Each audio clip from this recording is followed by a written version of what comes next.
So hi friends. So இன்னைக்கு ஒரு சின்ன ஒரு வீடியோ எதுக்குன்னா உங்கள் எல்லாருக்கும் ஒரு ஸ்கின் கேர் டிப் கொடுக்க போகிறேன். ஸ்கின் கேர் டிப்பில் முதல் விஷயம், அதாவது ஃபர்ஸ்ட் பேசிக்கான ஒரு விஷயம் என்னென்னா தண்ணி நல்லா குடிக்கணும். தண்ணியை நீங்கள் எந்த அளவுக்கு இன்டேக்கில் எடுத்துக்கிறீங்களோ அந்த அளவுக்கு ஸ்கின் நல்லா க்ளோயிங்காகவும் ஹைட்ரேட்டிங்காகவும் ஹெல்த்தியாகவும் இருக்கும். அதுக்கப்புறம் நல்லா சாப்பிடணும், ஹெல்த்தியாக சாப்பிடணும். அதுக்கப்புறம் எக்ஸசைஸ் பண்ணணும். இதெல்லாம் தான் ஸ்கின்னுக்கான பேசிக்கான ஒரு விஷயம்.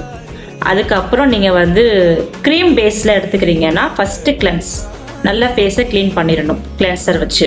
அதுக்கப்புறமா டோனர் ஆர் சீரம் போடலாம். அதுக்கப்புறம் மாய்ஸ்சரைசர் போடலாம். அதுக்கு அடுத்த ஸ்டெப்பு தான் சன்ஸ்க்ரீன். ஸோ இந்த 4 ஸ்டெப்பையும் கரெக்டாக ஃபாலோ பண்ணிக்கணும். இவ்வளோ க்ரீம் சொல்கிறீங்களே, இந்த க்ரீம்லாம் நல்லா நீங்களே பார்த்து ஒரு பெஸ்ட்டான க்ரீமாக சொல்லுங்கன்னு கேட்கலாம். நான் அந்த க்ரீம்லாம் சஜஸ்ட் பண்ண மாட்டேன். ஏன்னா உங்கள் ஸ்கின், ஒவ்வொரு ஸ்கின் டைப்பும் வேறு வேறு டைப்பில் இருக்கும். ஒவ்வொரு ஸ்கின்னுக்கும் இல்லையா, oil skin, normal skin, combination skin, dry skin, இப்படி டைப்ஸ் இருக்குது.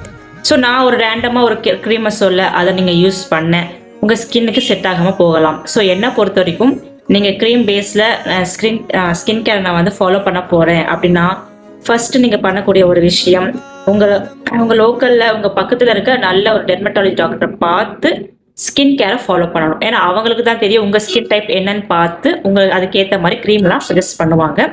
ஸோ நீங்கள் அவங்கள சஜஸ்ட் பண்ணிவிட்டு நீங்கள் வந்து க்ரீம் பேஸில் நீங்கள் ஸ்கின் கேரை ஃபாலோ பண்ணலாம். ஸோ இது என்னோட சஜஷன்.